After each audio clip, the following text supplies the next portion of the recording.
Afternoon, everyone. Me again, test. Yeah, we here. Me again.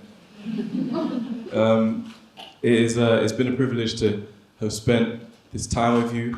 I don't want to take up too much. I know everyone's tired and it's all talked out. I just want to leave you with a parting word about the nature of these conversations. I talk about issues of this nature in a lot of different contexts to a lot of different audiences, and I notice there are different styles to these conversations, and ultimately we're all seeking the same thing: understanding, right? And I notice with the different styles of conversations come different behaviors. For example, you guys are all sat really attentive after a long day, and you might take a note here or there. In a different audience, in a different kind of situation, there are different behaviors. There might be a bit more heckling, a little more interaction, wanted or unwanted. But ultimately, I guess we're all, like I said, seeking understanding. And I'd just like to invite you to think about that understanding differently. Because ultimately, when you consider the nature of knowledge itself, what is knowledge, or what are these ideas? Knowledge, I guess, is a journal of insight, right? Knowledge is a record of discovery. So you may have had no knowledge of me prior to today, but obviously I existed before you discovered me. Knowledge is information that we get to admire. But what about that which we have yet to acquire? The bits you forget, the bits you neglect. Imagine all the knowledge that slips through the net. Pearls of wisdom that haven't been given that polish. Understanding you can't access at college, simply because it hasn't been accredited according to academia. It's not knowledge until it's acknowledged.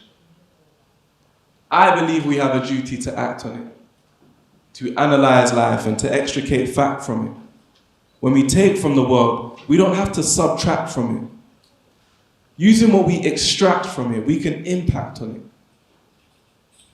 You see, all existence is contribution. Ignore the twists and the convolution. There's 7 billion people in the world, and there's only one you. Everyone brings something to the table, but not everyone gets a seat. And when people don't get a seat, then people don't get to eat. But that's only half of the tragedy. The other half is equally sad to see. Remember that knowledge I was talking about, which is often protected by illusion? Well, a lot of people are walking about with an uncollected contribution. Hidden wisdom, unlocked ability, untapped potential, unsung possibility.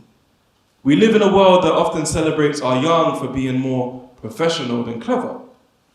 And as a result, we miss out on a lot of knowledge at a time when it's more accessible than ever. Time and place have passed the physical stage. We now live in a digital age. And we all have much more to contribute than unfulfilling work for minimal wage. We want self-determination. Through self-determination, we can help to serve a nation. You see, knowledge is information on which we step to get higher into rarefied atmospheres with thin air. But what about that which we have yet to acquire? It's not always out there. Sometimes it's in here.